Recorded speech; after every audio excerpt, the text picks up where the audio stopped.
Okay, members, today's full council. As per all our members, I'm now going to pass on to John to take us through agenda 1 and 2. John. Thank you, Mayor, and good afternoon, members. To all members of Derry City and Strabane District Council, you're hereby summoned to attend the monthly meeting of the council to be held remotely Thursday, the 31st of March at 4 o'clock. Alderman Breslin. Here, John. Alderman Devaney. It will be here soon. Alderman Guy. Here, John. Alderman Hussey. Online, and happy birthday to the Mayor. Alderman Carrigan. Here, John. Alderman McClintock. Here, John. Alderman McCready. Here, John. Alderman Ramsey. Here, John. Alderman Wark. Here, John. Councillor Jason Barr. Councillor Raymond Barr. Here, John. Councillor John Boyle. Here. Councillor Michaela Boyle. And Shaw, John. Councillor Carr. Here, John. Councillor Cusick. Here, John. Councillor Dobbins. Councillor Donnelly. And Shaw. Councillor Doyle. Here, John. Councillor Duffy. And Shaw. Councillor Edwards. Here, John. Councillor Farrell. Here.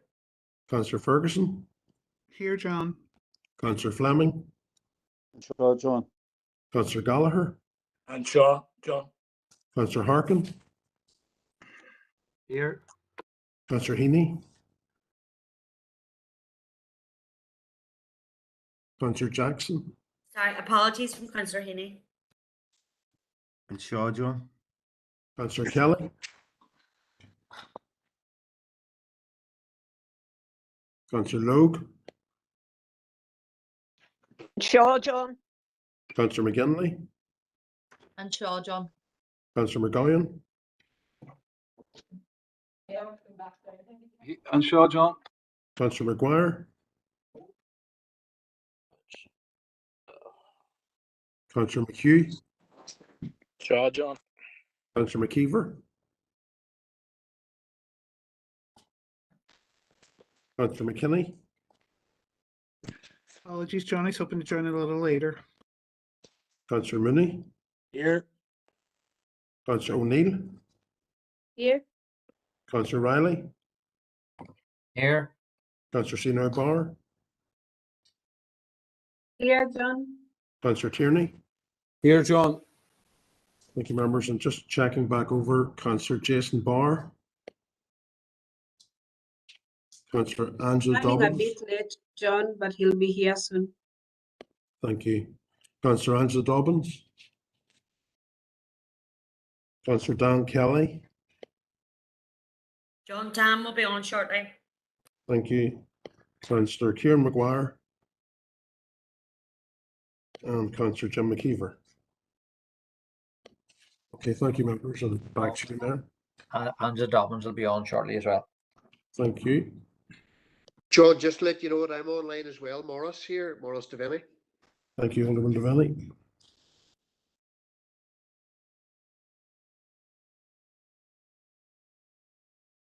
Okay, thank you, members. Thank you, John, for that. Members, moving on to agenda 3. Step into remote meetings. 3 seconds, members. Okay, I would like to remind everyone a remote attendance to this meeting will be broadcast live via the council YouTube channel and be available for viewing in the public and media. The broadcast will be available for repeated viewing and at a later date. And this broadcast may be terminated or suspended in accordance with council protocol. Members and approved speakers are reminded to only have their mics and cameras on while speaking.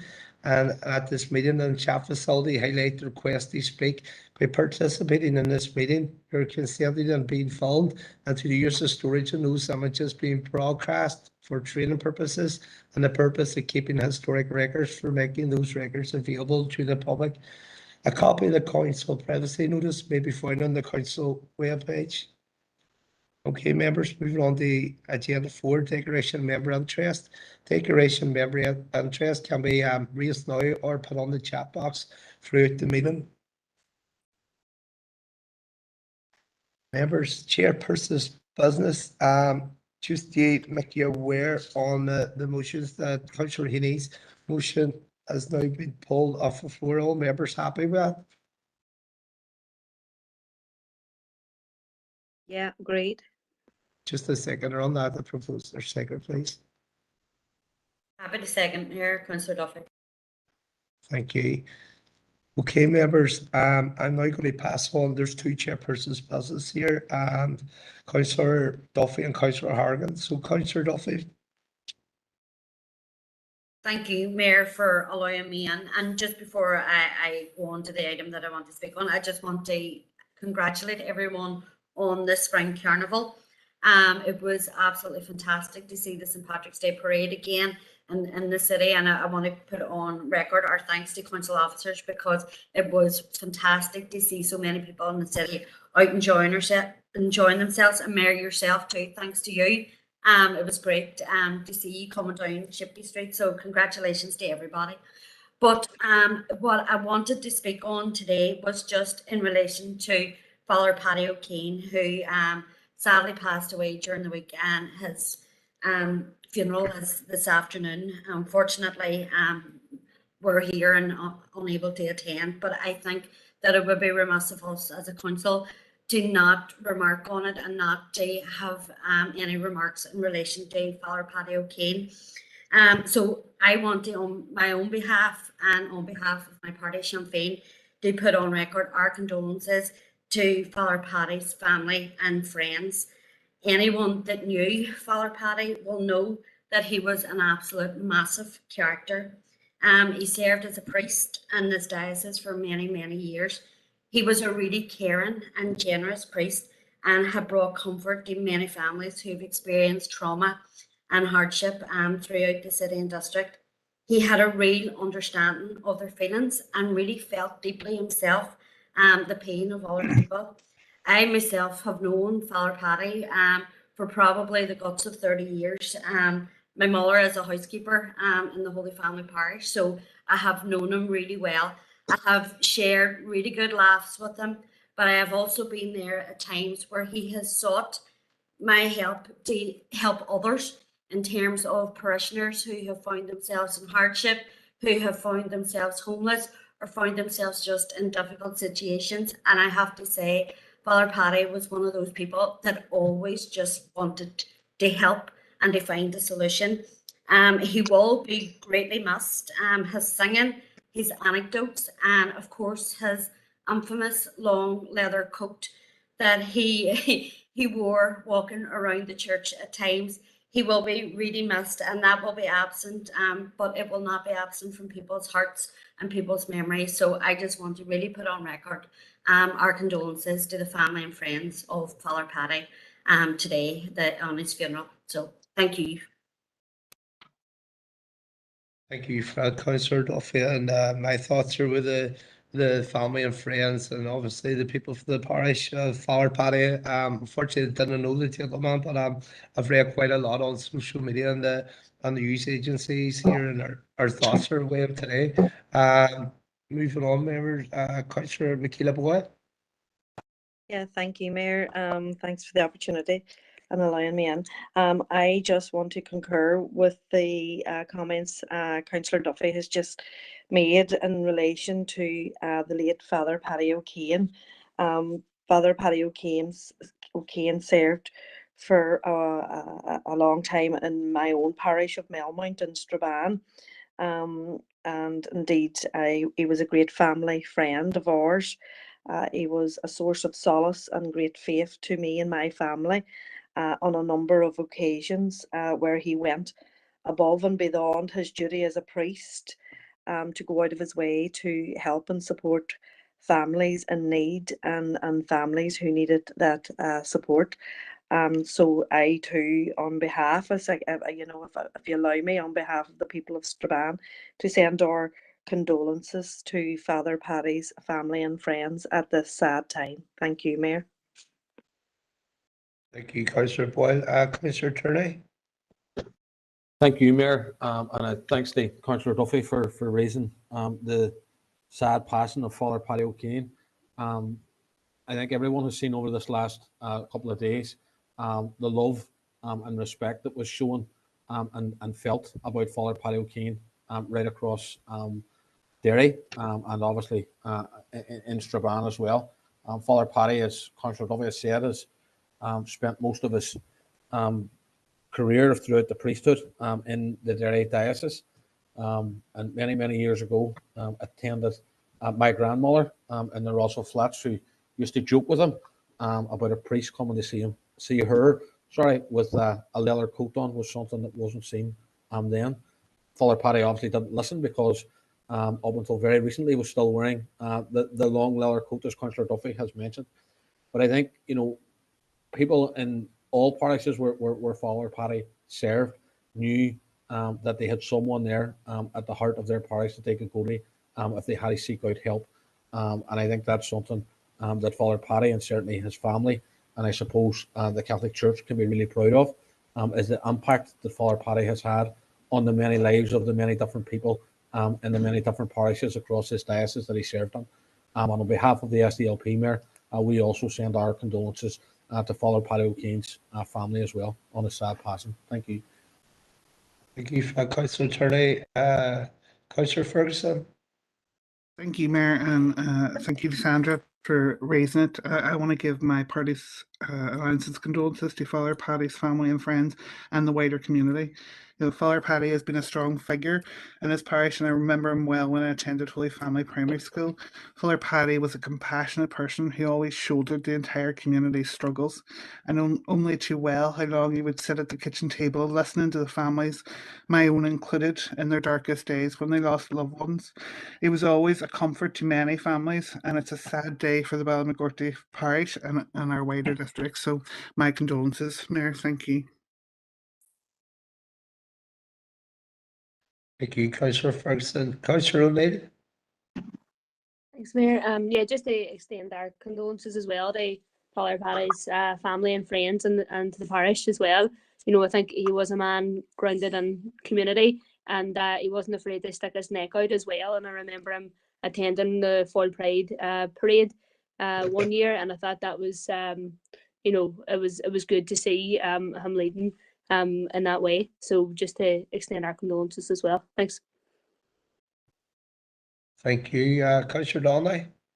Chair, and just to concur with the previous speakers, I'd like to send my condolences to Father Paddy's family.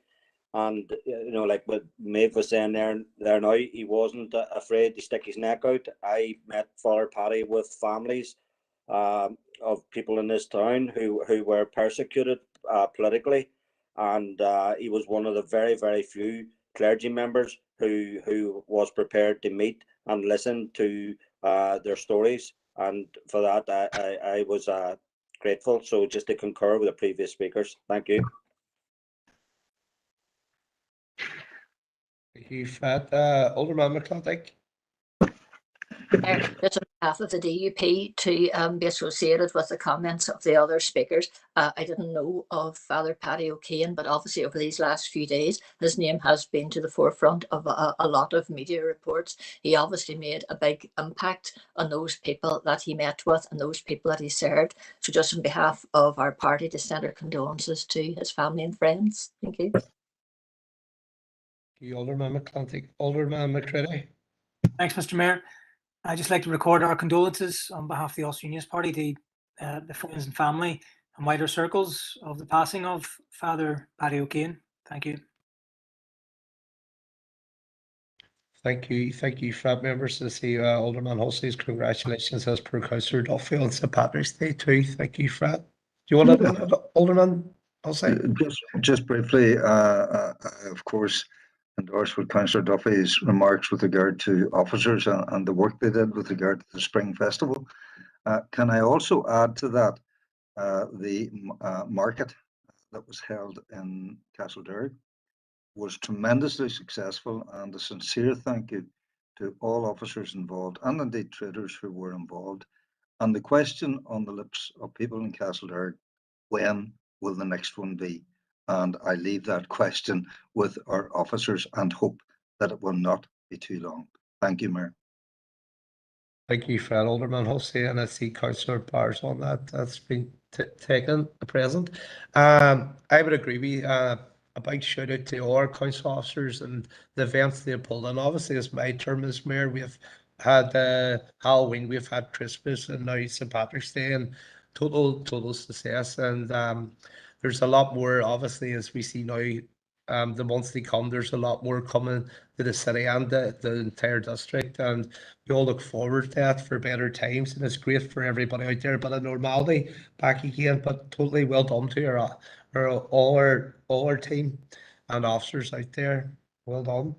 Okay, members, moving on to the second part of chairperson's business and moving on to Councillor Hargan. Thank you, Mayor, for letting me in on this. As people will see, the issue of workers' rights is something that is across the media because workers are taking action now for pay raises and for better treatment. As we know, we are our own council workers. And I think we were all shocked by the callous decision of P&O Ferry bosses to fire over Zoom without notice 800 workers. And this has had a massive impact on them. It's also had a massive impact on their families. And this has happened in the midst of a cost of living crisis. And I think it is really, we can all agree that it is completely intolerable for workers to be treated this way, for workers here in Ireland, on these islands, anywhere in Europe or anywhere in the world really, to be treated like this. But yet this has happened. And I also think we were all probably shocked by the appearance of the CEO from P&O Ferries at Parliament, where he said, yes, we knew we broke the law and we would do it again. And I think that this is something that we should all be alarmed by, because the message it sends is that no worker is safe, no contract is safe, no legislation is safe, and nobody is safe from big corporations who decide to make decisions purely based on greed and on profit. And I think we have to all stand united against this. I think P&O Ferries need to be made a complete and utter pariah. If we don't do that, it means that this type of corporate behaviour will become acceptable, and I don't think we can allow that. So there are a number of demands that the trade unions and workers are making. At the forefront is the demand that the workers be reinstated. That can be done if enough pressure was brought upon the company to reverse course. It might seem unlikely, but I think if the sanctions against the owners were severe enough, and their parent owners, the oligarchs in the UAE. Councillor Hargan, just give me 2 seconds to look at this here, please. Thank you, Mayor. Just give us 2 seconds. Just 2 Can I seconds. finish my point? Yeah. No, just give us 2 seconds to look at it.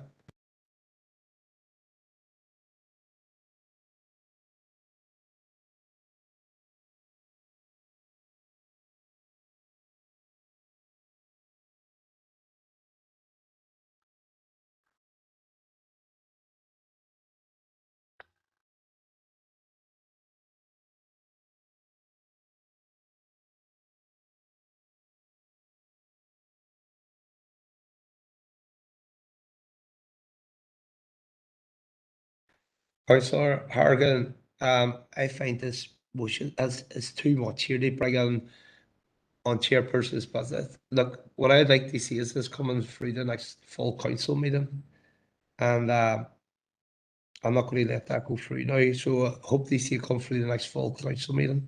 It's Mayor, too substantial. No, my decision's made. I appreciate your decision, but I don't think you needed to interrupt me when I was actually trying to say something about Right, it. members, I'm going to move on here. Thank you, I think that this Councillor Hargan. is Thank unacceptable. you, Councillor Hargan. Thank you. Okay, members, that concludes chairperson's business. Moving on now to agenda 6, confirmation open minutes of the meeting of the Derry City and Strabane District Council held on Thursday, the 24th of February 2022, pages 1 to pages 38 for accuracy. Could I have a proposer and seconder, please? Proposed, Alderman Devaney. And a seconder.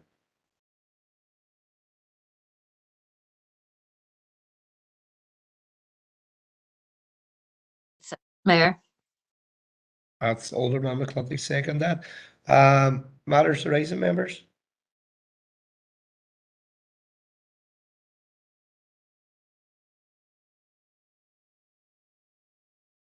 Um,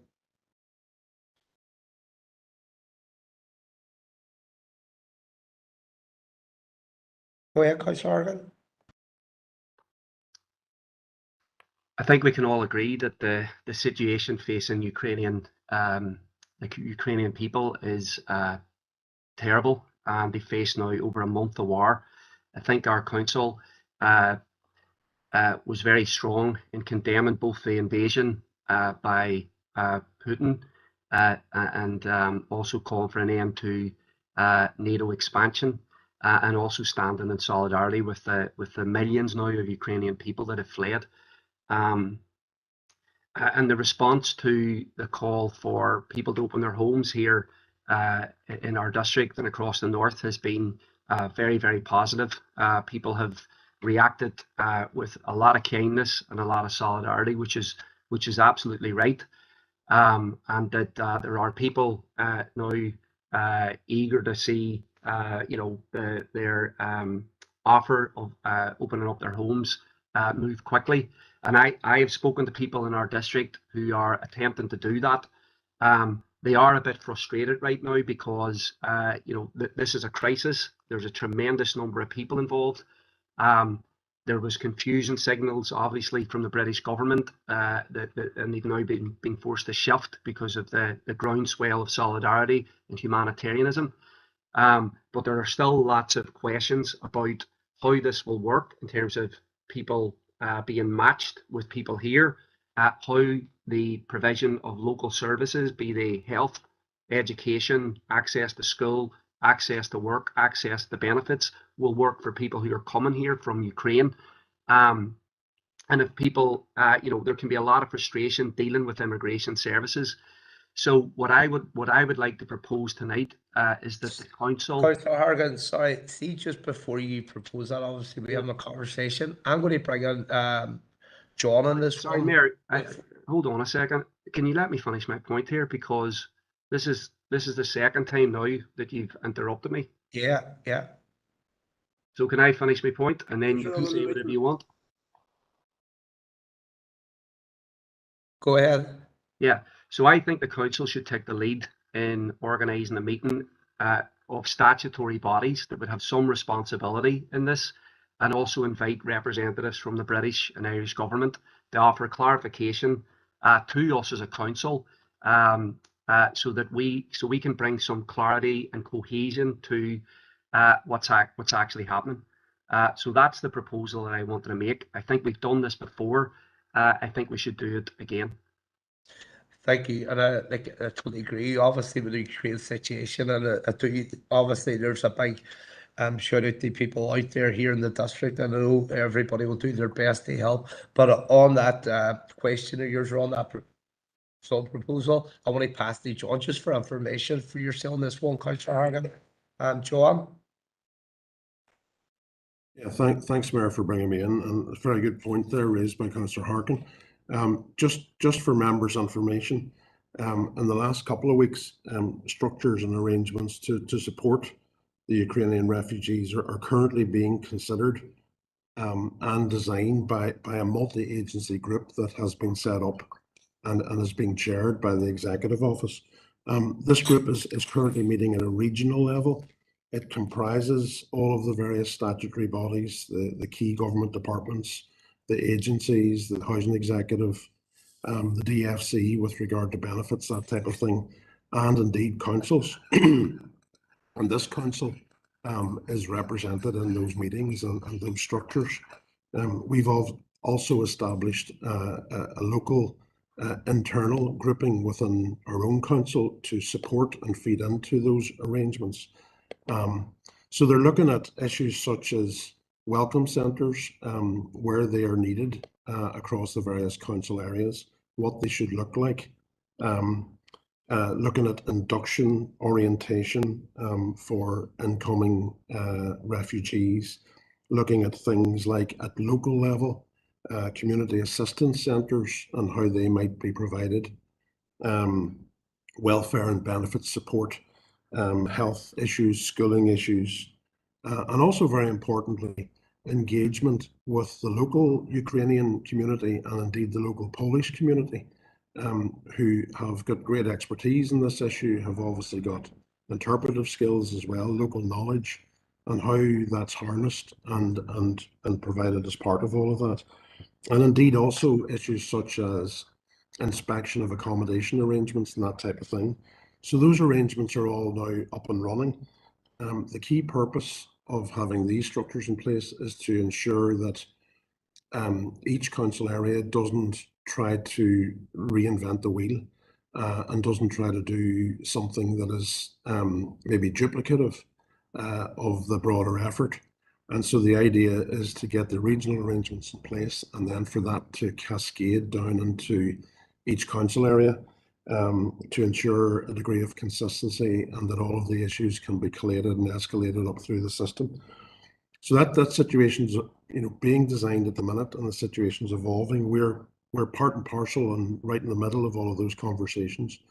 And hopefully in the next few weeks, we'll be able to bring an update report into governance committee and to advise members, or indeed a full council member briefing if it falls in between meetings, just to update members on how everything's going and what the arrangements are to be here locally. So there's quite a bit of work going on at the moment with regard to all of that, and very, very happy to update members as we go through the process in the next couple of weeks. So just wanted, Mayor's brought me in just to update you on that. Hopefully you found that information helpful. Thank you, Mayor.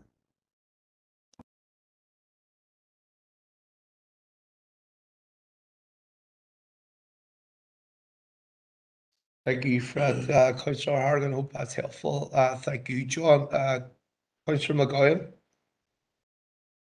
It's a very good motion, or a very good suggestion from Councillor Hargan. John, you may recall I wrote to you a number of weeks ago.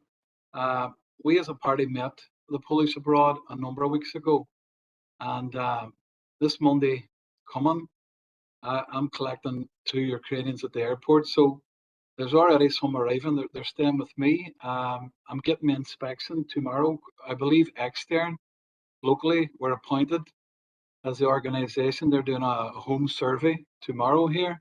But I concur with absolutely everything John has said.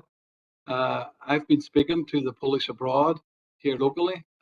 We've been working with them as well in terms of getting the aid out. These 2 ladies that are coming on Monday night, I think they're the first 2 in that room scheme. I have painters and decorators here at the moment, but everything that Councillor Harkin said, I agree with. I believe extern have been appointed, John, and are looking after this in a similar way they did the Syrian program. And I just feel that we're going to get a lot more of these people coming. That was one of the reasons why when we met as a party with the police abroad, they asked what the immediate needs was, and they did say to us, that this will evolve as a situation, and we're all seeing that happen now. So yes, I believe we should be nearly like a sanctuary city, and I think that extern and a number of the organisations that you've mentioned, John, have already had a number of other meetings, and I just hope that as many other families throughout the area, I believe, have expressed an interest, and I just think it's great. What Councillor Harkin said, I agree with fully. But John, thanks very much, and I just wanted to say, I don't know if council are aware, but extern, based in the Waterside, they are the organisation that has now been appointed to look after the scheme on the ground. Thank you. Thank you, Fred. Councillor McGowan. Councillor Dolly, you looking on this issue? Same issue, Chair. Thank you. Chair, when we were in this position before with Syrian refugees, and the advice from council officials was that that there would be people dealing with them, and that people shouldn't approach them, to offer help, because some of them could be very vulnerable. Chair, when that, down the line, when myself and other elected representatives eventually spoke to some of these families, we found that there was very serious feelings on behalf of everybody. They were basically abandoned, and even some of these people were disabled, and they hadn't even got the basic help. So I think that it's very important that we don't repeat the same mistakes here, and I hope there's a different attitude to this than there was with the Syrian refugees, because there are many stories that they had been very let down. Thanks, Chair. Thank you, Councillor Donnelly. Councillor Riley. Yeah, Mayor, thanks for bringing me in, and thanks to Councillor Harkin for raising this here this afternoon. I welcome what the Chief Executive has said in relation to efforts that are being coordinated across council areas and with other statutory partners to try and have the best welcome for the Ukrainian people that are coming here. And I agree with what Councillor Donnelly has just said in relation to the fact that in the previous Syrian vulnerable persons relocation scheme, there were issues that we shouldn't be repeating, in relation to the experiences that people from Ukraine will get when they arrive here. So it's good to hear that there is some degree of coordination already underway. I suppose through you, Mayor, to the Chief Executive, John touched on the fact that there would be briefings and updates for elected members on that, which would be very useful. But I think that through our own council social media platforms and websites, etc., we should be providing some of that information to members of the public. There's clearly a huge generosity or spirit among people across our council area for this. I think that's evident through the various different collection points, and that's generosity not just in terms of items that people are providing, but also their time and their volunteering to pack lorries and to give up their weekends to do all of that work. So Mayor, I think that the wider public would also benefit from being kept up to date with what is happening on behalf of all those that are interested in this issue. So I think if we can also allow our own social media and council websites to dedicate some time to this issue, that would be appreciated, and I think it would be beneficial for the wider citizens across the council area. Thank you. No, that's a good point there, Councillor Riley. I agree on that one. Councillor Devaney. Thank you, Mayor, for allowing me in. And I just want to put on record that, look, we have been aware of this piece of important work that has been ongoing. And I thank John for the update. And it's good to see that there are ongoing discussions across other council areas along with our own and the statutory agencies. And look, it's good to hear John saying that when there is information to pass on to us, there will be a briefing on it. But just to say, well done to John and the piece of work. I look forward to the briefing. Thank you, Mayor. Thank you for that, Councillor Devaney. And finally, Councillor Hargan. Thank you, Mayor. Yeah, look, thanks, John, for the update. That was extremely helpful, because that actually does close a bit of the gap in terms of what's actually happening, because that, I think, for maybe a lot of members, that hasn't been public. And it's certainly, when people are calling me or others and asking questions, I wouldn't have been able to say that there's that level of coordination going on. So that's very positive to hear. I do think, I agree with Councillor Riley. I think we should, whatever information there in terms of how this is being coordinated and who's got responsibility for different aspects, I think we should play a role in getting that out on our social media and maybe to the press as well, so that so that we close the gap to the public as well, who have maybe signed up for the home scheme but don't really know what's going to happen next. And if we could just get agreement that we will do that member briefing in the next 2 weeks, I think that would be very helpful.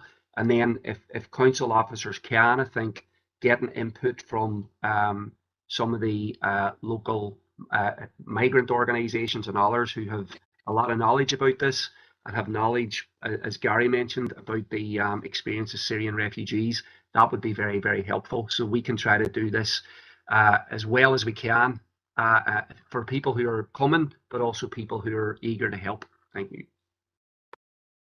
Thank you, Councillor Hargan. Just going to bring John back in here. Thanks, Mayor. So look, those are really good suggestions.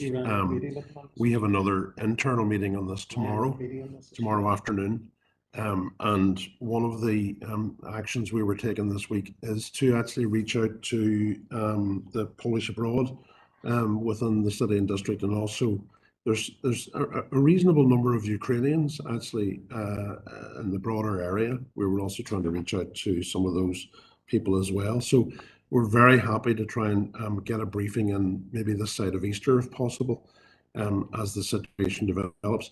Right now, it looks like the initial establishment of welcome centres is going to be in 5 council areas, not our own initially. The numbers that we've been given earlier in the week, where the numbers coming into the Derry City and Strabane District Council area this week, next week, will be quite low by comparison with a couple of the other areas. So the intention was to try to get 1 or 2 welcome centres set up in those areas where there'll be a significant influx in the next week or two, and from then on build a model out across the other council areas. So hopefully by the time we get to the week before Easter, we'll have much more knowledge and information around that. I'm very happy to get this into members' diaries now next week, so that we have a target date to aim to update you as much as possible. And in between now and then, we'll also try to get as much information and engagement with the local migrant organisations as suggested. Thank you, members. Thank you, John. Alderman McCready. Thanks, Mayor. Thanks very much for the update from the Chief Executive. Question is, to what level have we engaged with Extern at the moment, even though we won't be a reception council area per se, but in terms of that information management, which other members alluded to, both in regards to refugees coming in, but also humanitarian aid or efforts outgoing from the city, because there's been monumental efforts throughout the entire city and district, and even beyond to Buncrana, Donegal, and neighbouring areas which adjoin our council. And one I would mention, because of not only necessarily cross-party, but actually cross-community under Foyle Aid, which seen around 3 or 4 trucks go out within the last 2 years, which, you know, thankfully the mayor sent one of the lorries off as well. And that's still ongoing. So in terms of humanitarian effort going out, can we pose a question so that anybody who is looking to provide any support, incoming or outgoing, to maybe link in with Extern, or is there a stakeholder working group, or how do we find out the right information so there's no duplication of efforts or worst case displacement of effort? And the last part on that, Mayor, is Foyle Aid's sending out another 3 lorries of medical aid, medical equipment, and a few other essentials in the next 10 days. And just to put context in this for people, it's almost £3,000 to £4,000 per lorry to get whatever content of the aid is on. So that's, you know, they got some £9,000–10,000 for the next round to go out, or the next wave. So it's just trying to coordinate efforts incoming and outgoing. And the last point on the refugees from Ukraine coming in, there's large organisations which I can't name at the moment, but there's an offer of 150 to 200 jobs outside of our council area, but within driving range. So has the council identified, or has Extern identified, any organisations which there is scope to take on skilled, highly skilled, or labour market? Because within the refugee status and the visas, they can work for the 3 years. You know, so there's not much barriers in terms of that, with the exception of a bank account. So it'd be really keen for us as a council to be a primary stakeholder in information management, and certainly how we as the political reps can help our constituents, but also just have that link directly with Extern, because if they're being held responsible for delivery, then let's work with them. Thanks.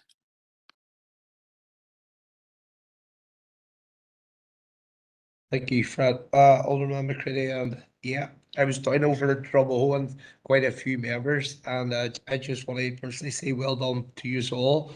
A big push from all communities around the city and district there, and that one, and even on the Donegal. Well done on that, and I wish you as well with the other lorries coming on. Councillor McGowan on the chat box. Are you looking to comment on this issue? Just briefly, Mayor, just what Councillor McCready said, spot on. I do think extern, we have lessons definitely to learn from the Syrian experiences that we had, some good, some bad, but what Councillor Donnelly said was correct. There was a standoffish type approach, and I think there was good reason for that in the beginning, but I believe it could have been handled better. So I really do think we need to look at what was best on that. Councillor McCready is correct. We've already secured the daughter of the lady coming a job, a local architect. She's very highly skilled, and the visa is very open. We have the documentation, the medical records, etc. But I really do think council should be front and centre on this. Although extern have the contract, I really do think we should get heavily involved this time and ensure that it runs a lot smoother than the last time. And I believe all people here today want these refugees to come and settle. They're coming from a terrible war, and I believe if we make these moves, Councillor Donnelly's correct. I think we did the last one. I think it was badly managed. We've got to learn from that. Extern's doing the inspection here tomorrow. I only heard on Tuesday that they wanted to meet me. They didn't have the names, for example, which is maybe unfair. They didn't have the names of the people that we have. We have the flight numbers. We know they're arriving on Monday night. So it does seem, it's on the hoof, for want of a phrase. But again, extern are really keen to make this program work. So there's a willingness there across all the parties, across this council, across this district, and I do think this time council civically should lead on this. Thank you, Mayor. Thank you for that, Councillor McGowan. Okay, members. Councillor Meav O'Neill, C93/22. Yeah, thanks, Mayor. Just on women's issues, and I just wanted to highlight the Regina Colley Hostel campaign in Belfast.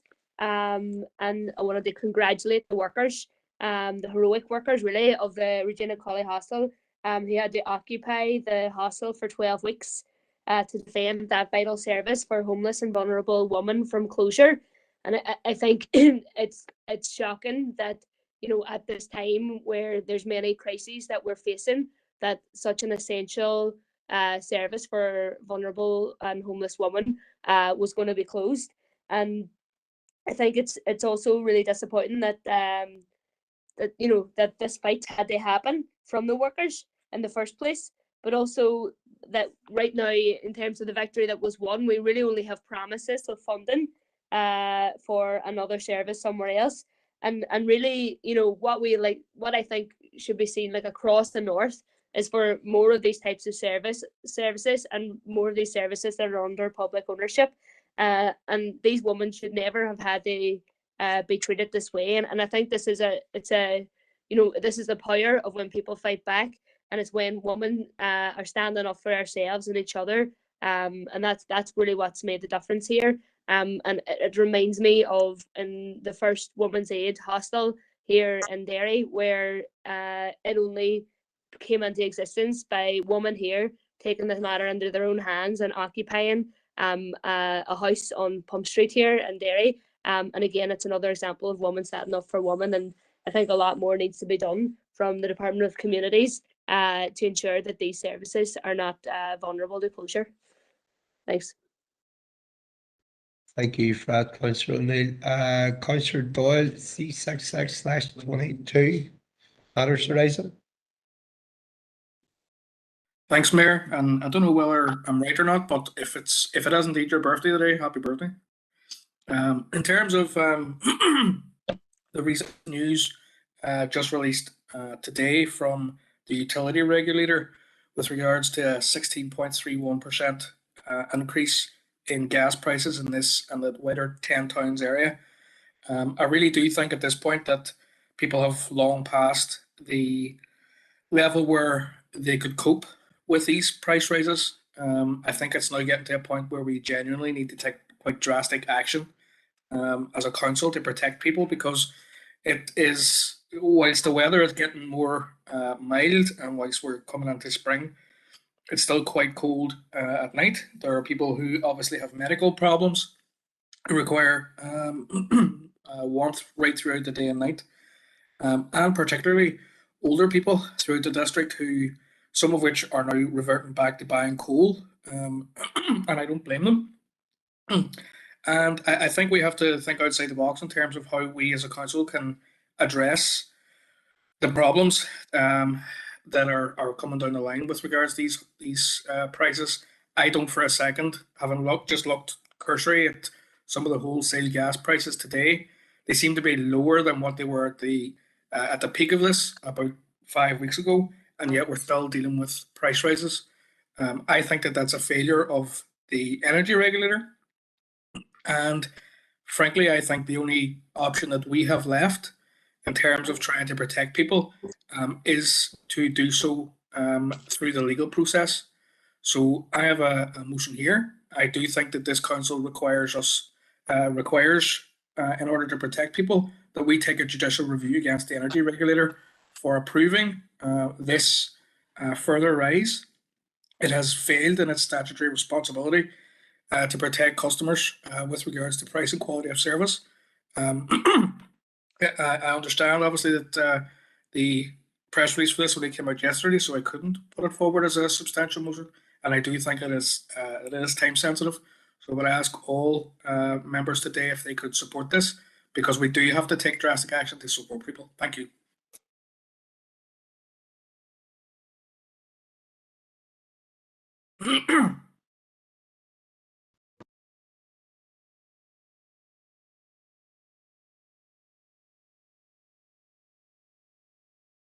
Thank you, Fred. Councillor Doyle, on that, that would be a substantial motion. I would ask that they come back and would you put that on the motion and bring it back at the full council? So, and also Furnace Energy is coming on the committee, so that's when members will get their chance there, and I'm just looking through it. It's a substantial motion. I'd be happy enough to take that through the next full council. So would Councillor Doyle. Thank you. Mayor, would you mind if I came back just very briefly? Appreciate that you have to go rule on ahead. these things, but I do think genuinely, in a month's time, people are going to have put through 3-4 weeks of heightened prices.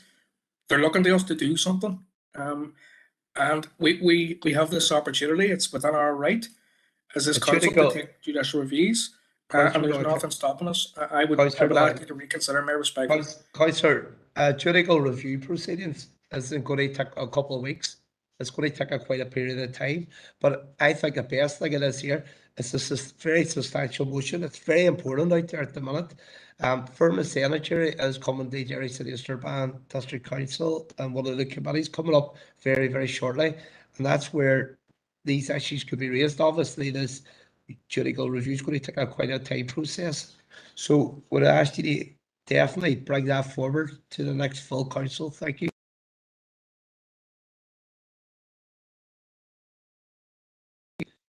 Councillor Rachel Ferguson, C84/22. Thank you, Mayor. Just really quickly, it's under recycling centres. Mayor, I met with the 4 Hours, which is down based in our Pennyburn Recycling Centre grounds, and they do a fantastic job. They repair washing machines, cookers and furniture. They have a programme funded from the Housing Executive for Homes for All, which help with the hidden homeless to access furniture that they may not be able to afford otherwise. Mayor, they're struggling for items like cookers, washing machines, etc., and they would love to be able to have access to across some of our other sites to identify items that they could repair and put back out into the public at an affordable cost or for their Homes for All programme. They are hoping to present to either HNC or ENR about their Homes for All programme and the work that they do in the communities.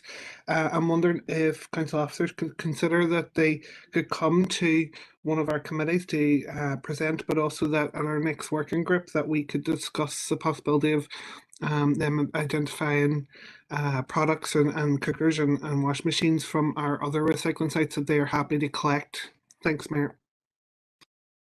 Thank you for that, Councillor Ferguson. Council officers will be happy enough to take that on. I see Carl on there. Do you want to come on there, Carl? Yeah, members were happy to take that on. Connor and I have met with them only just about 2 weeks ago.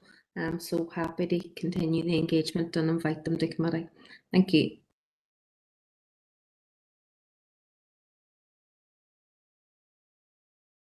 Councillor Lee, C63/22. Yeah, thanks, Mayor. And it's just to highlight the Public Accounts Committee report and the planning here, which was just recently released. And I think it's a really brutal report. It's absolutely damning and says that the failure of planning here is actually systemic. And it was, I thought, a really positive that came from the process was like in the that ordinary citizens were given the opportunity to present evidence to this here appeal and process. And you know, there was 288 minutes of evidence given, and not one of them had been given by local people. The local people campaigned and asked to be heard, and they were given that opportunity. And I think it's really heartening that many of the concerns raised by these local people found their way into the recommendations of the report. They called for independent oversight of the planning system, and they called for accountability, integrity, and honesty.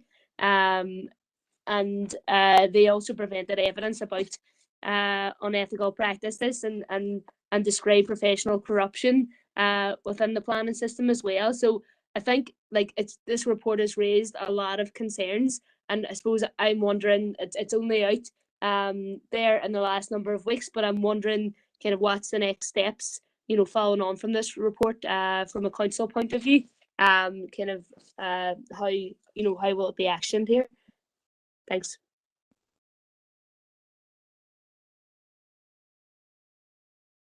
Yeah, thank you, Mayor. Do you want to comment on that? Yeah. Thank you, Mayor. Thank you, Councillor Dean, for your comments. Yeah, we're obviously aware of that report, and in conjunction with that, there's the other report by the Northern Ireland Audit Office, which comprises a series of recommendations as well. The Planning Committee is currently considering the recommendations from the Northern Ireland Audit Office report, and obviously in conjunction with that, the PAC report needs to be brought to Planning Committee so members of the Planning Committee and indeed members of the wider council can consider both sets of recommendations in parallel, as many of them are overlapping. So the next steps would certainly be to bring that into the next available meeting of the committee for members through its working group to consider key issues and progress with regard to those. Thank you. Thank you, Councillor Lee. Thank you, John. Alderman McCready, C84/22. Yeah. We've Mayor. already chatted on that. I put in under the same issue, but that's coming back to committee, so it is. Okay. Are you happy enough with that? No, because there's a time sensitive issue which is just mainly for clarification. So there's no motions or anything, so it wouldn't be time consuming if you'd allow me to continue, Mayor.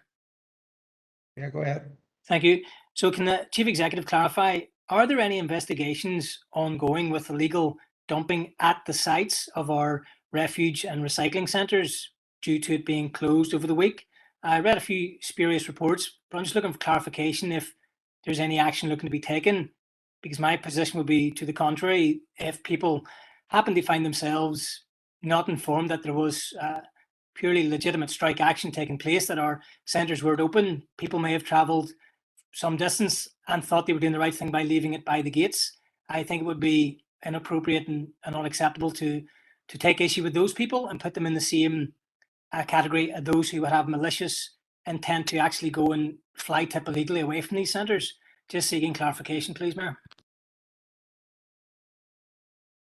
Through you, Mayor. I mean, obviously, Alderman McCready, each of these items need to be considered in its own merits, and obviously council enforcement officers have discretion with regard to the circumstances and the nature of the event. But in relation to your specific question, I'm just going to ask Karen Phillips, if she has information with regard to that. Yeah, through you, Chair. Members, I don't have any specific issues, but as John had said, we would look at them each on their own merits, and I will endeavour to discuss it with the team tomorrow to find out where we are with that in particular. And if members want to report any individual circumstances, then we will be happy to look into them. Thank you. Thank you, Alderman McCready, John and Karen. Alderman Hussey, 55/22 and 73/22. Thank you, Mayor. 50, I think 55/22 is the proposal reference lack of lighting along the river path, Castle Derg, from Derg Bridge to Castle Park. Has the matter been referred to Rivers Agency, and has there been any response? And then also with regard to the shared spaces programme, has any appropriate council officer taken the matter under consideration yet? And if so, when can we expect a response? Do you want me to hold at that before I move to 73? Okay, I'll hold at that. Thank you, Mayor.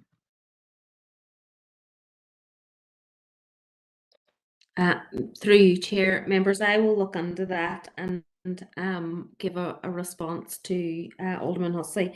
I do know that lighting in that area is something that's being considered as part of Derg Active, and I will ensure that the team come back to Alderman Hussey specifically on that. Thank you. Thank you, Karen. Go ahead, Derek. Thank you for that, Karen. Under 73, I'm sure, like myself, Councillor or Alderman Kerrigan will have been approached in this as well. I've been approached by people on a particular road where they received notification, but they thought, that's got nothing to do with us with regard to Irish language signage, and they didn't bother responding. But the responses would not be representative of the majority opinion on the road. Now, I accept that the consultation, etc., was undertaken via the correct methodology within council. The query is, if subsequent to the result of that consultation, it materializes that it's not representative of the particular road, is there a mechanism whereby those who would have concerns can seek redress or seek a second opinion on the matter? Thank you. Through you, Chair. Members, every application and plebiscite that we do under the policy is brought before elected members for consideration and decision. So every application that we go through the system is brought to committee for consideration. So I presume that's the mechanism that would be used in this particular instance. Thanks. Thank you, Mayor, and thank you, Karen. I suppose that's my point, because Councillor or Alderman Kerrigan will confirm that similar experiences have been expressed within committee, but the result of the survey is such that it does not reflect those who just didn't bother. They thought, that doesn't really matter. So if it materializes that there is an issue, can it be addressed in any way, or is it just a fait accompli? Through you, Chair. Members, the officers follow the policy that the council has adopted in this particular case, and that is the policy now. If members want us to reconsider and change the policy, then certainly that's something that we can consider. And clearly, if members want to contact us, we can bring a report onto committee considering that. Again, as I said, every application in addition to that comes to committee for consideration. Thank you, Chair. Thank you, Karen. Thank you, Mayor. Thank you, Alderman Hussey, and thank you, Karen. Mayor, apologies. It's Alderman Kerrigan. Can I comment? Sorry, I'm on the mobile phone, so I don't have access to the chat box. Right, okay. On this issue? Just on this issue, just very, very briefly. Thank you very much for allowing me in, Mayor, and I do thank Karen for her comments. It's just the case. Alderman Hussey is correct. You know, I've had the same issues that's been raised as he has raised. There, he is correct. We're getting that. It's just the case of I suppose, from my understanding of the policy, it's an individual, say, on a section of a road wishes to have dual signage on their road. Well, if they put on an application to the council, they're going to be very much minded to support such a motion, whereby other individuals on that road, you know, it's a letter from the council, they don't really understand what it is. It's set to one side, or I'll look at it later. And these are like reasons that we've been told about. People said, I didn't understand what the letter was, or they said, oh, I got that letter from the council, set to one side, and says, oh, I thought I'd look at it later. Next thing by the time it's looked at, all the dates pass. You know, those that have applied for it are obviously going to apply. You know, those that are in favour of it, whereby there would be others who may well be, no, I wouldn't be in favour of that, but because it's not necessarily explained to them, you know, they're not as quick to respond. So you're very much, that's the case whereby even if you have a smaller, you know, the numbers can be skewed in that regard. You're definitely going to have the people that have asked for it are going to respond, but other individuals may well just not respond. So it's just, I think there's got to be some wee look again at the policy in regards to it, because there could well be signs coming up in certain areas that aren't necessarily wanted by the majority. Thank you, Mayor, for allowing me in. Thank you, Councillor Curran. Okay, members, Councillor Doyle, C94/22. Appreciate it, Mayor. And I think obviously this is a hot topic. Pardon me. And as I said previously, I do think that council needs to take radical action to be able to address what are getting to the point of putting people into destitution just so that they can heat their homes.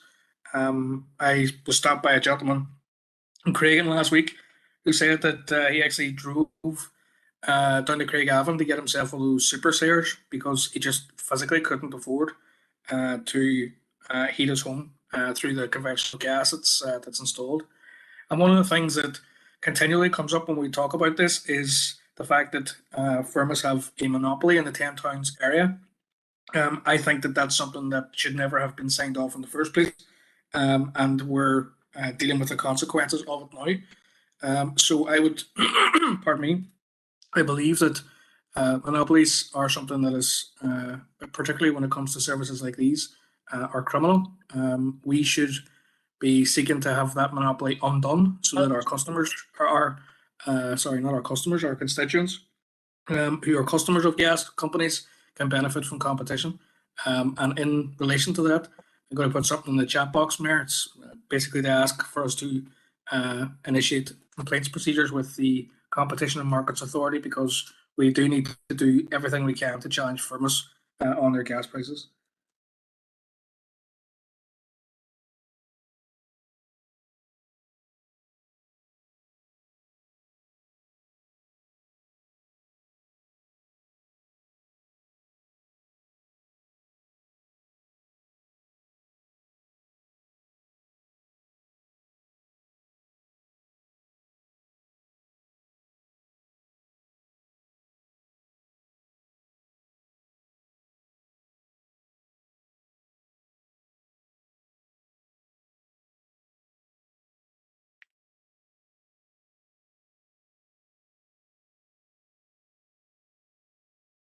Okay, thank you, Fred. Councillor Doyle, see a second there, Councillor Hargan. Members, everybody broadly in support of this here. If there's anybody looking to go against it, can you let me know? Mayor, I would just like to make a point, and it's in terms of accuracy.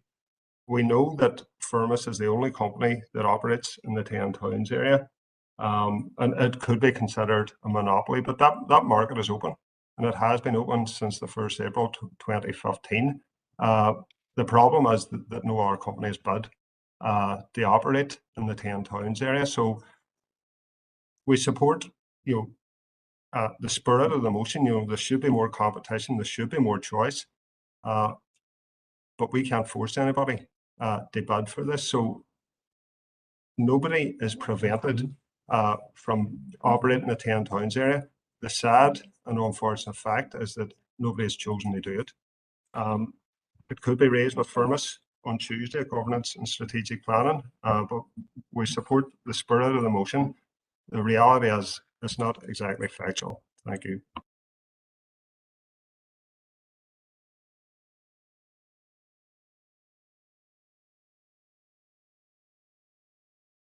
Thank you, Fred. Okay, members, Councillor Doyle, we'll get council officers to seek clarification on this, and if it's the case, we'll send the letter off as council, and if it's not the case, obviously, council officers will come to yourself, send an email out to further members. How would that be okay? And I see, is all members happy enough with that? If any members not or against that, could you let me know now? Not against, Mayor, but wish to comment. Right, go ahead. Alderman Hussey. Thank you, Mayor. The monopoly situation was warned about by some on council when this programme was discussed and it was brought to council. I would ask Councillor Doyle, he may not have been the party's representative at that time, but that's his party representative. Make any comment, because I know I'm one who did, and I know that there are others who did. Closing the gate after the horse is bolted sometimes, but I totally support the suggested motion that is in front of us. But we need to be aware, as Councillor Farrell has said there, of the situation that there was nobody else coming in on this. And at the time, it was regarded as, the gas is the great thing. But the monopoly scenario was warned about. And once you hit a monopoly, prices will rise. Thank you, Mayor. But I support the motion, yes. Okay, thank you. Councillor Hargan. Thanks, Mayor. Yeah, do you want to come on this proposal? Not on this, but would like to come in on C94 when this discussion's closed. Thanks. Yeah, so the way it's picking up on that. Councillor Alderman Ramsey. Thank you, Mayor, for letting me on. Just comments being made with reference to Firmus. I'm just wondering where it is legally where a councillor actually accuses them of criminality whenever this is a regulated organisation, and it's being explained as well that there's a fair and accurate bidding policy or system, and they're the only ones who bid it. So where do we stand as a council if a councillor openly accuses Firmus Energy of criminality? It's just like probably a point of order, to be honest.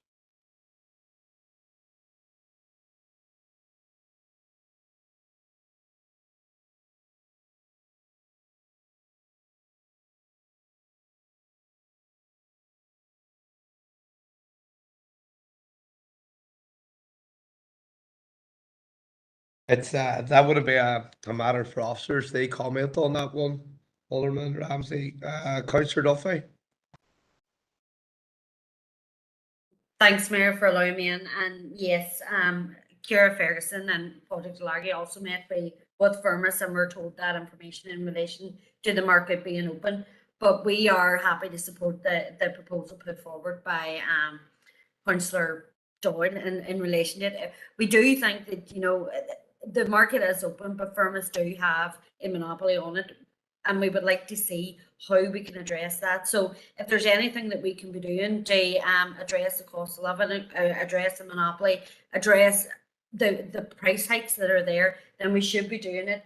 And I know I have talked to a number of constituents who have raised concerns with me in relation to their gas bills when somebody that they know in another area, and it's almost half the price for the same amount of units of gas.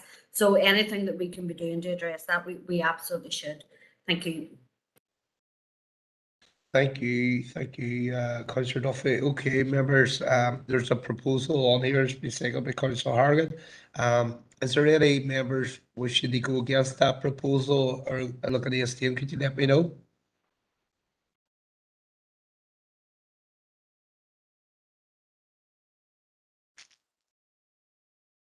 Okay, members, I'll take that as all members are happy with that. That proposal passes. Okay, members, moving on. Councillor Hargan on C94/22. Councillor Hargan. Thank you, Mayor.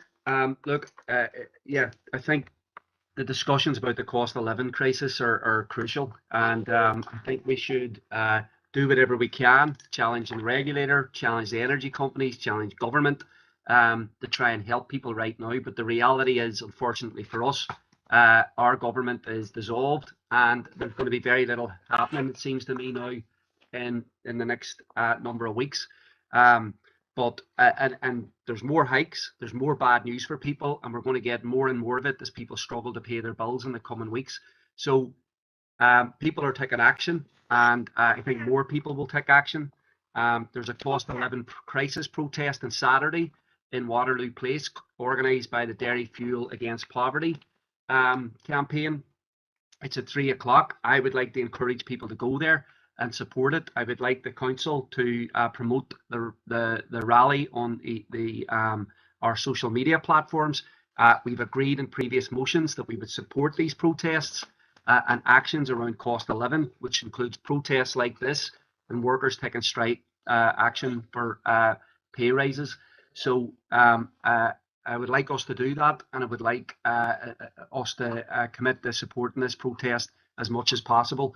People feel like they're not being heard. That's the bottom line. They're not being heard by energy companies, regulators, and by government. And I think that it's going to be through protests like this that people actually force action to protect the least well-off and workers across our society. Thank you, Mayor.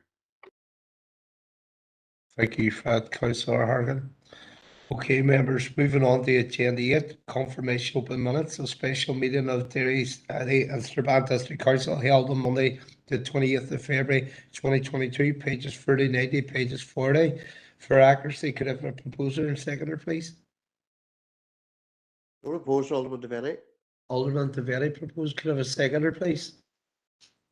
I'll second them. Thank you, Alderman President. Matters arising, members?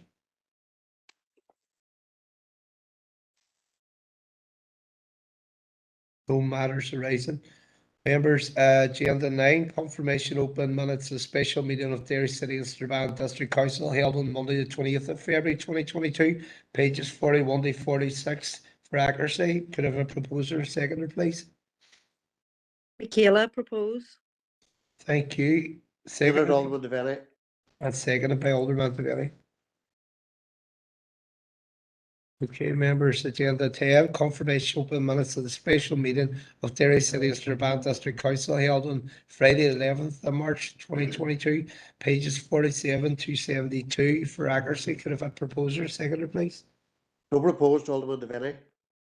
Seconder, please. I'll second it. Alderman Preston. Matters arising?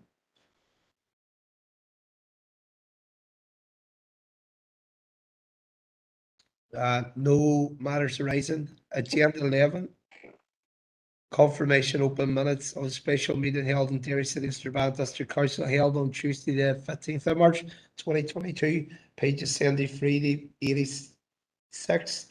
For accuracy, could I have a proposer, seconder, please? No proposed, Alderman Devaney. Alderman. Michaela second. Thank you, Michaela. Councillor Boy. Matters arising, members?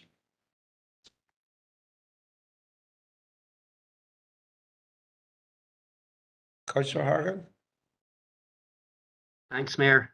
Look, it was just we had a very good discussion there about workers' rights and the challenges that workers face across the district. I think it was quite enlightening. And I just wanted to say, look, I think we had a strike here last week of council workers and other workers across the north as well that provide vital services. And obviously this had a huge impact in our district. and it's never easy for workers to take strike action. It's usually a last resort. And I think people have felt that there's no option, and we are whatever way it gets explained, it's just we're in a bad situation when workers are being offered such paltry wage increases during a cost of living crisis. And unfortunately, they took action here. They marched in Stormont. And personally, in behalf of our party, we send them their solidarity. We think that when people strike, they are being forced to do it, and they're not alone, because obviously the education welfare officers are still on strike. They've been on strike now for over 20 days.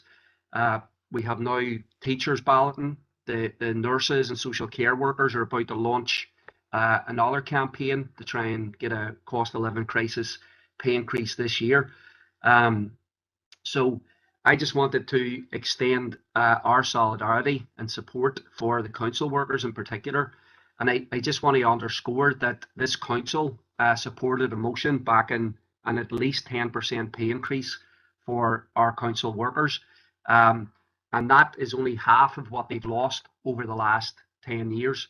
So there's something fundamentally wrong where workers cannot get a decent pay increase. And I think we have to look at the way that our economy is organized, the way government is run, the way corporations undermine pay. And that means, I think, as a council, we have to be with those workers and in solidarity with them. Thank you, Mayor.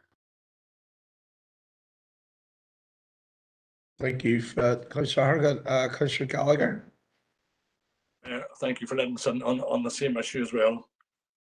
And I know we had many workers out last week on strike, and very much I was out alongside them, chatting to them, and they're talking about the hardship they're facing. Got out day and daily working, got out day and daily in the midst of a pandemic, and the measly pay rise that they were offered. But the fact being, and we've heard this before, that these wage scales are set regionally, and they're normally agreed regionally. However, if they're not agreed regionally, then there's also a possibility that they could be agreed locally. And as an employer, as council as an employer, if this matter is not resolved, then I would be encouraging this council to get into negotiations in order to agree it locally. So I think that that's what this council should be actively engaging in over the next while. And if there's no agreement, then I think that we need to be looking as a council, as an employer, to be agreeing it locally. Thank you, Mayor.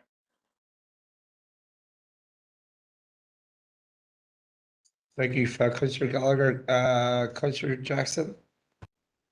Good, Mayor, and on behalf of Sinn Féin, I want to commend all those that took part in the strike action last week on how they conducted themselves, and on an issue that's widespread. And I know from speaking to a lot of those that were on the picket line, the vast majority of them were those that stepped up to the mark during the pandemic, and ensured the council services continued, and that our ratepayers and the people of Derry City and Strabane district weren't impacted right throughout the pandemic. And what it was very clear that they felt that they were not only standing up for themselves, but standing up and taking a stand for all workers, all workers that are being faced with the cost of living crisis, and that haven't received pay increases in some time that met with inflation. I know Councillor Harkin alluded to the 10% that was agreed earlier that fell far short of what in real terms that they have lost over the past 10 or 15 years. But there was other issues that some of the workers were keen to explore as well around how council could be supporting those that have been working on the front line, that are providing those vital services. And I think it's important that we listen and we have the conversations. I know on the point that Councillor Gallagher made around having those conversations and negotiations, I'm conscious that a lot of those on the picket line were quoting our chief executive on the offer. They entered in negotiations and conversations as soon as the picket had ended. I want to ask a question around have those conversations started with the unions? And I'm going to put out a suggestion. Is there a possibility that we could hold a special council meeting to hear from the unions directly around the issues that have faced them and the mechanisms or flexibilities that we have as a council? They take the decisions and show them the support that has been expressed throughout the week whilst they were on the picket line. Thanks, Mayor.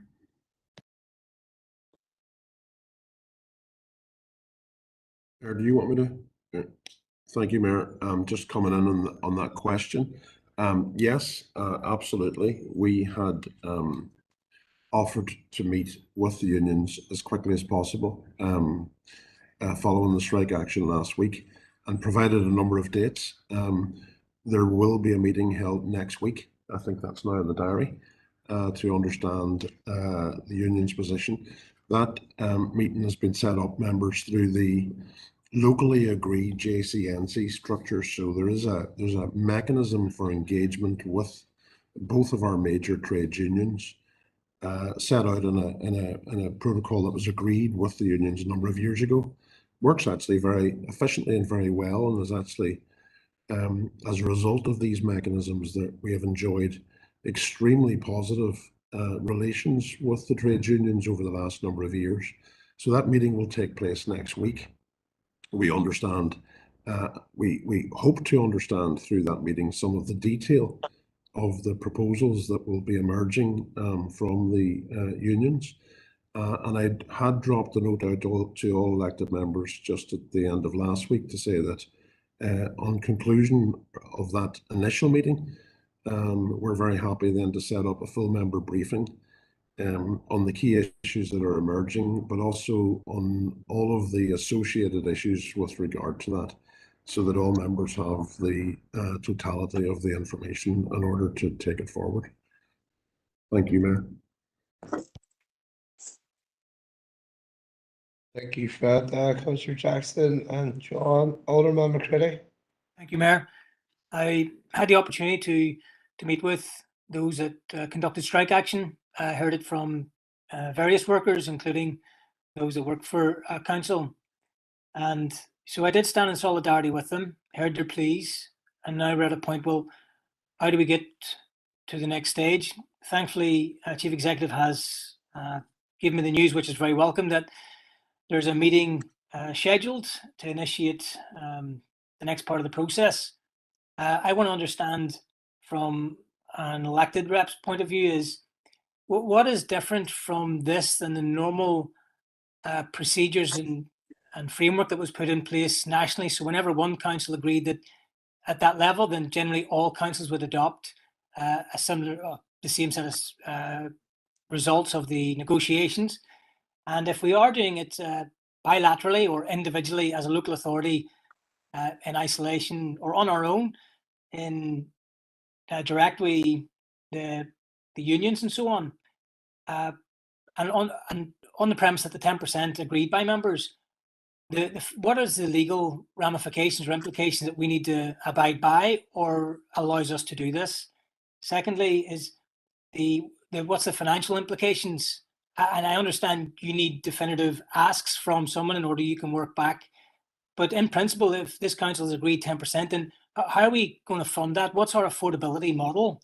And because this will be a compounded issue over many years, does this result in an increase in rates or redundancies? So I'd like that level of detail in the due report from the Chief Executive and Alfie when it gets to that point. But I want this to be as much detail so we can do our best for our workforce, but also balance that with the affordability as a local authority, because we do have statutory obligations to deliver services. Thanks, Mayor. Yeah, thanks, Mayor, for bringing me back in there. Mayor, all of those considerations are issues that we're currently scoping at the moment. We will bring in to that full member briefing that we're talking about as much information in and around each of those headings as we can. And obviously this is a process that we're going to have to work through in the weeks and months ahead. So we will try to bring in the totality of the information that enable decisions to be made and progress, hopefully, also to be made with regard to the issue. Thank you. Thank you, Fat there, Alderman McCready and John. Councillor Turley. Thank you, Mayor, and thanks to the Chief Executive for his answers thus far. I think we all recognise and understand and have highlighted at many different times that we all appreciate the work that is carried out by our frontline workers and those who found themselves on the picket line last week. I think for most of us across the district, you could see the impact of those workers being on strike. And I think it was, for us, it was important to attend the picket lines and show our solidarity with the workers, but also to listen and to hear where they were at themselves and understand their position.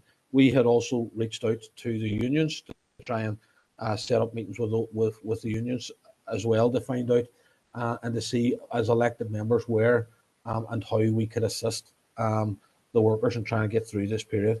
But Mayor, kind words and thanks aren't going to put food on the table or oil in the tank. And I think it's about time that we understood that position. I welcome the fact that the Chief Executive was out quite early on in the strike and saying that as soon as the strike was over, that they would enter on the discussions with the unions. And I think from being on the picket lines and talking to workers over that time, they appreciated that gesture and that offer by the Chief Executive on behalf of this council. But I would like to see and like to understand how and what we can do to recognise the work that's been carried out. There's going to be a lot of questions, I think, at the special briefing for elected members. But I think at this stage, we have to allow the process to take place. I think we have to give the time and space for the Chief Executive and the officer team to meet and they understand where we're at, and then come back and look at it to see where we are going. The ticket they understand and they show our acknowledgement to the workers as well. Thank you. Thank you, Frat. Councillor Turley. Okay, members, that sums up Agenda 11. Moving to Agenda 12, adoption open minutes to the following committees. Monthly Governance Strategic Planning Committee held on Tuesday, the 1st of March 2022, pages 87 to 104. For accuracy, could I have a proposer seconder, please? So proposed, Alderman Devaney. Thank you, Alderman Devaney, and a seconder. Happy to second, Councillor Riley. Thank you, Councillor Riley. Matters rising?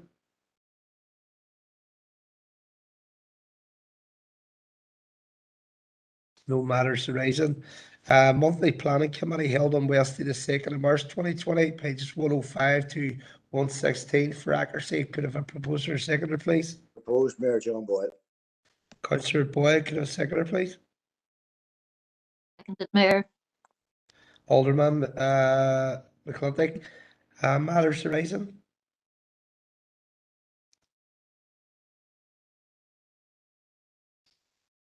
No matters arising.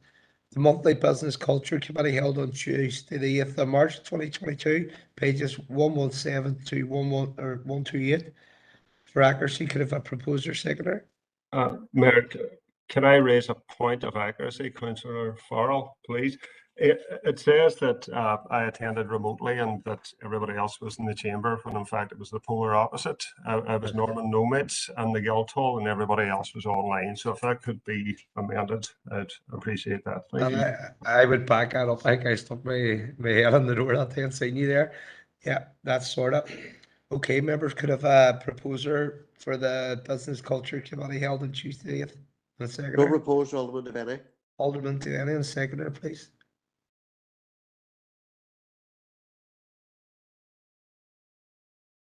I'll second, Mayor Shauna. Okay. Thank you, Shauna. Members, matters arising?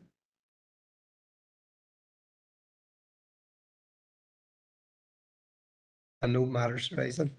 Members, monthly Environment Regeneration Committee held on Wednesday, 9th of March 2022, pages 129 to 142 for accuracy. Proposed, Mayor John Boyle. Seconded, Alderman Devaney. Alderman Devaney seconded. Matters arising? Alderman Hussey, ER 60/22. Yeah, I was to receive an update on the number of groups approached with regard to the Christmas illumination programme. I presume that is forthcoming. Card. Yeah, Chair will arrange for that to happen very shortly. Thank you, Chair. Thank you, Alderman Hussey. Thank you, Card. Members, any further matters arising in the ENR committee held on Wednesday, 9th of March? Mayor, Alderman Kerrigan here. Can you hear me? Yeah. Sorry, I have to apologise because I'm still on the mobile phone. But I don't have the reference, but it's the one that was raised by Councillor Edwards in regards to the recycling centres. And it was just, I was just referencing it. I apologise, I don't have the reference, but it was just, we were to get an update after the ENR meeting the next week with their councillors in regards to the kiln update. And that was after the ENR meeting, and we've had nothing since. I'm just wondering, I know there's strike action in there, but I'm just wondering, is there any update or any inclination as to when we might get an update as to the progress for the kiln site? Thank you, Mayor. Chair, I will organise that as well. And Chair, just to advise members that negotiations are ongoing with landowners in relation to that. So Connor will update members as soon as possible. Thank you, Chair. Thank you, Alderman Kerrigan, and thank you, Card. Councillor O'Neill, ER 61/22. Yeah, thanks, Mayor. It was just on roads, and there was a report there just came out in the last week there around the park and ride out at Drumahoe, the one that's not in use anymore, but the DFI and this have been strongly criticised, given that in the building of that park and ride they've breached planning conditions. And again, I think we just need to highlight that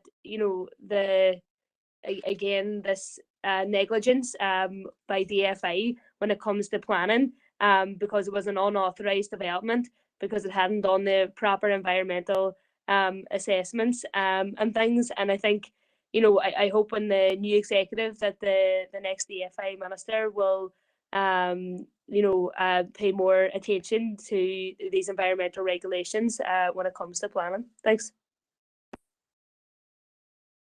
Thank you for that, Councillor.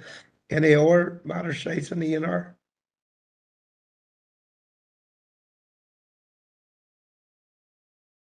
So moving on, members, monthly health and community minutes held on Thursday the 10th of March 2022, pages 143 to 172. For accuracy, could have a proposer or seconder? Propose, Michaela. Thank you, Michaela. Seconder, please, members. Second, and Rachel. Thank you, Rachel. Okay, Councillor Ferguson, HC 68/22. Thank you, Mayor. And again, I won't take much of your time up, Mayor. It's under the draft response to advanced care plan and policy for adults. It's just another amazing project that obviously we went to visit East Base 2. They provide day service for adults, for 40 adults with learning disabilities. They have a state-of-the-art multi-sensory studio, factory floor, restaurant and catering school. They have furniture upcycling projects and art supply shop. Mayor, they are non-for-profit and they want to achieve funding to expand to £500,000. They have another sensory room, two-tier sensory room that they are aspiring to get. They are not aware of all the funding streams that they are able to access. They're actually in Campsie, so they're under our rural. I know that they had paid tribute to some of our council officers, but I'm just wondering, Mayor, if council officers in health and communities, if they could reach out and maybe help identify some of the funding streams that they're able to access. Also, maybe to put them in touch with the likes of our local growth and Rapid, being a rural. I want to say thank you to you, Mayor, for that day, because it was a great day to see the services that they do provide. And I want to say to any member, it's well worth a visit, and even to access their restaurant, which is open to the public every day, or their shop. But I just wanted to make sure that they get some support from council to find some funding streams. Thanks, Mayor. Thank you, Councillor Ferguson. Council officers were happy enough to help that one. Okay. Councillor Doyle, HC 61/22. Mayor, all members would have got an email from the Chief Executive's office on the 16th of March, pardon me, in relation to contact that office had from the current management at Rosemont Resource Centre in relation to our repeated request for a meeting with them to discuss issues which are have been well rehearsed. I am of the view that since Sharon McCullough from DFC came in and spoke to us in open business, and because the workers who had initially come to us had come to us, I'm willing to be told I'm wrong here, but I believe that was an open business, that we should only be meeting with the management of the resource centre in open business because it's now become a massive issue. I got a phone call, I think, a week, 10 days ago. Perhaps one of the members who was at the scene could clarify the date, but the Rosemount Resource Centre was forcibly closed recently, and children and parents were forced to stand outside in the cold because of, I'm told, the decision that was taken that was then disputed. This is now starting to affect young children. It's not acceptable that we can't get a meeting with people. When we're doing that, it needs to be an open business. People need to see what the issues are and how we are addressing them. So I've got a very short proposal, which I'll put in the chat box, but essentially it is that when we are meeting with the management team, it should only be in public business. Thank you, Mayor. Chair, can I make a point on this before the proposal comes? Go ahead there, Councillor Turner. Chair, thank you, and thanks to Councillor Doyle for raising this. And I don't mean to be rude by jumping on before the proposal comes, but I'm just wondering, is there a need for the proposal? Because I actually made the original proposal at the committee meeting, which the DFC representative, Sharon McCullough, attended. And the proposal was that we would afford Rosemount Resource Centre current management the same opportunity to come and address the committee. That proposal was intended, and the wording of it was intended that would be an open business.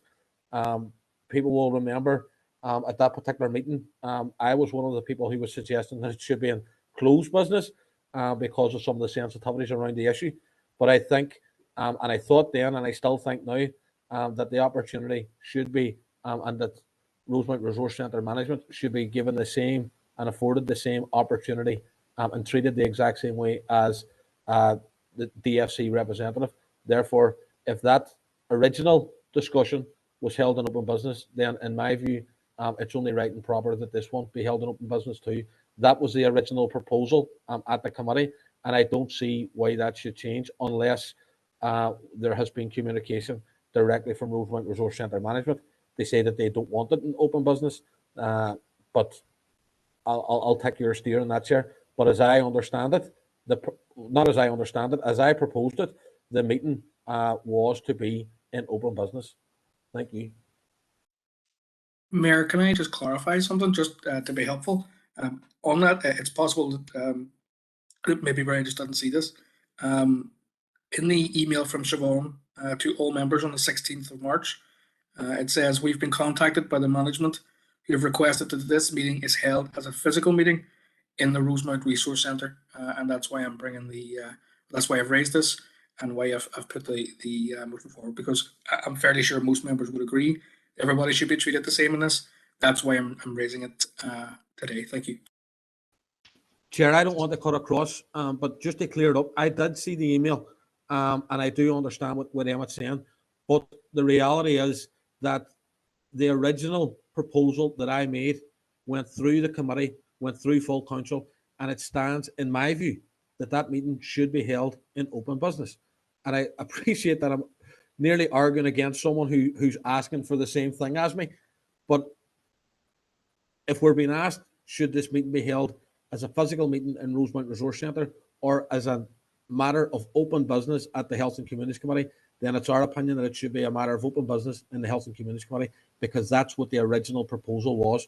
If they don't want to take up that invitation, then that's entirely up to them. But the invitation, in my view, and in the view of the SDLP, should go out as a deputation to the open business section of the Health and Communities Committee, because that's what the original proposal was, Chair. Thank you, and thanks, Emma. Go ahead there, Councillor Duffy. Thank you. Thought I wasn't going to get on, but no, to see in terms of what Councillor Tierney is saying, he's 100% right. The proposal was made at Health and Communities by him in relation to inviting the management committee in under the same conditions as we afforded DFC. And I think that maybe the question needs to be put now in terms of Rosemount Resource Centre have come back and made a request that we meet them in their building. And I think that our opinion of this council is that no, it should be done in open business, the same way that we did with DFC. So if that's the question that needs to be asked of members here, is that the direction of travel that we want? I know it's the direction of travel that I certainly would like to see in terms of the openness and transparency around the issue. I think that it should be an open business the same way as we met with Sharon McCullough from DFC. Thank you. Okay, members, there's a proposal on the table here. I just want to confirm, record that all members are aware that this will be coming forward in committee and open business. So I'm just going to Councillor Gallagher. Thank you, Mayor. Just see what Councillor Tierney saying. If this proposal here gets set on the floor, it jeopardises the proposal that's already been agreed, and it's coming in less than in 6 months since that proposal. So I'm not sure if you can actually take this proposal, because it risks undermining something that council's already agreed on. Thank you. Thank you for that there, Councillor Gallagher. I'm going to bring John here on. Thank you, Mayor, for bringing me in. Mayor, no, look, we can handle this very simply. If there's agreement by members that the invitation should be to attend an open meeting of the Health and Communities Committee, then we can simply follow. If there's broad agreement in that, members, tonight with not requiring a proposal, we can simply reissue that invitation to Rosemount Resource Centre Management following tonight's meeting. So we can deal with this quite simply if there's broad agreement that that's the case.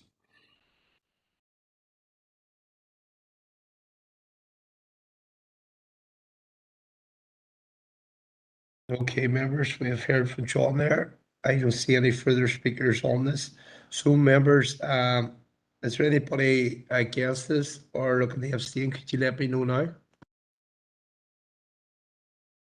Can I just ask, following on with what John said there, and I get where everybody is coming from this, pardon me, but I do, I mean, if the motion is there, are you asking if people are agreeing to the motion, or are we not going ahead with the motion based on what John said? I'm just trying to get it clear in my head. Thank you. Going to bring John on here. Thank you, Mayor. Mayor, it's my understanding you're suggesting we don't go ahead with the motion, but that the sentiment of tonight's meeting is that the substantive issue that was to be dealt with by the motion was actually dealt with back at the Health and Communities Committee. And it's the will of members that the meeting is held in open business in Health and Communities Committee. And therefore, if that's the case, we'll simply proceed accordingly.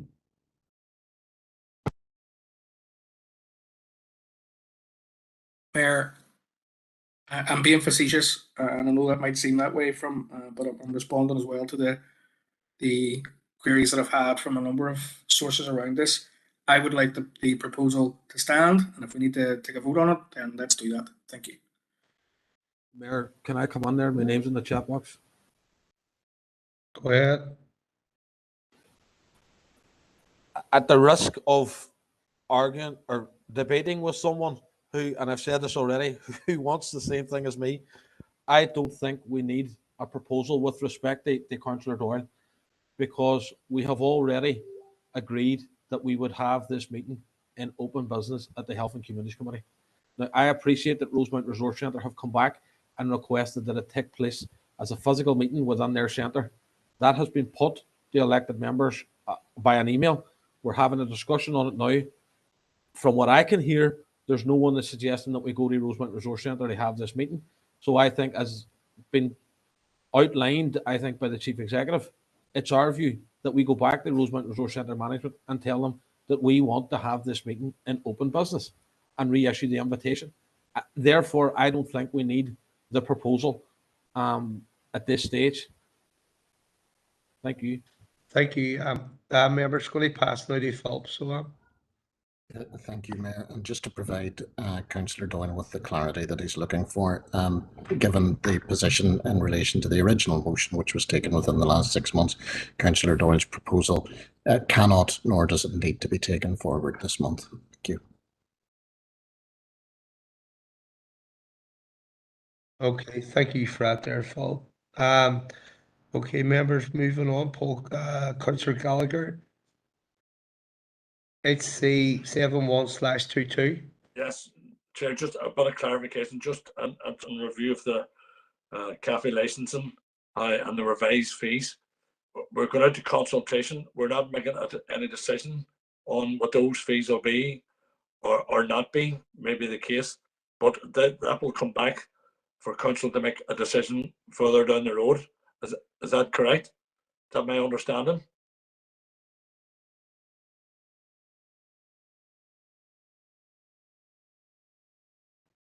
Karen McFarland, are you on the call? Mayor, yes, to confirm that the outcome of the consultation will come back into committee. Thank you. Thank you for that, Karen. Thank you, Councillor Gallagher. Councillor O'Neill.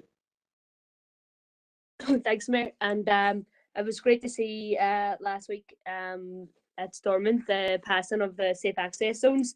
But just with regards to that, today, the 31st of March is actually the deadline for commissioning abortion services here in the north, and it still hasn't happened.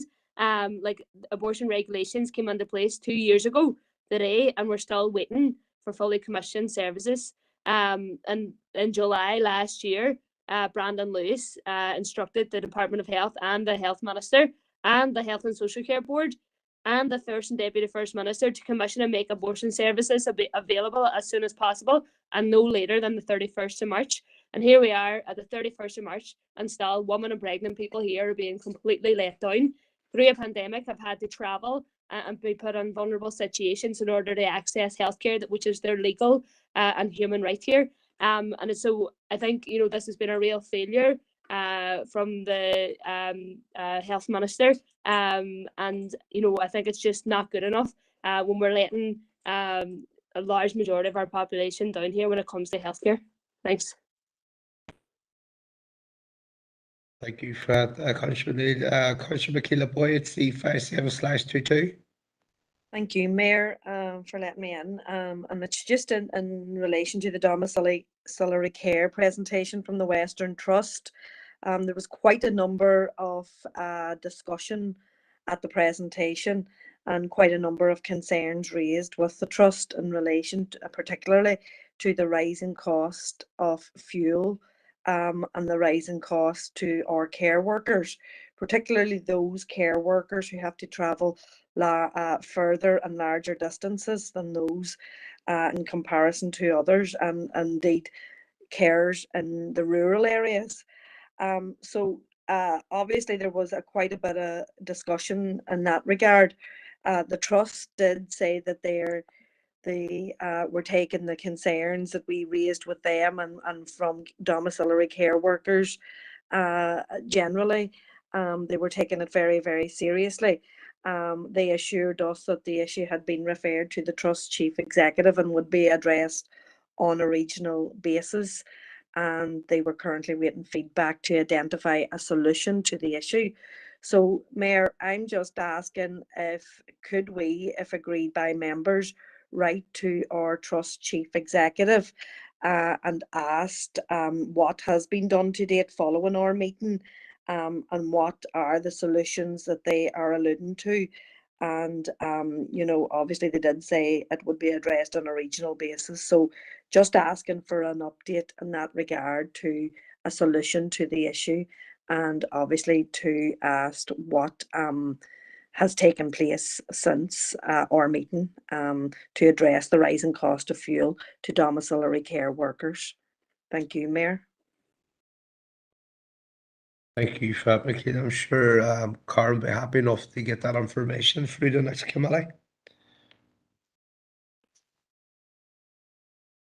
Okay, members, moving on to Insurance Audit and Risk Committee held on Monday the 21st of March 2022, pages 173 to 174 for accuracy. Could I have a proposer, please, and a seconder?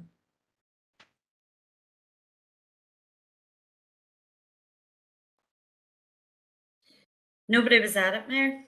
Chair, just a point of information, if there's nobody at it, can we actually propose that it was accurate? We're just going to move on that one. Well done, Councillor Gallagher. Okay, members, we're moving on to confidential here. So we are, just give us 2 seconds.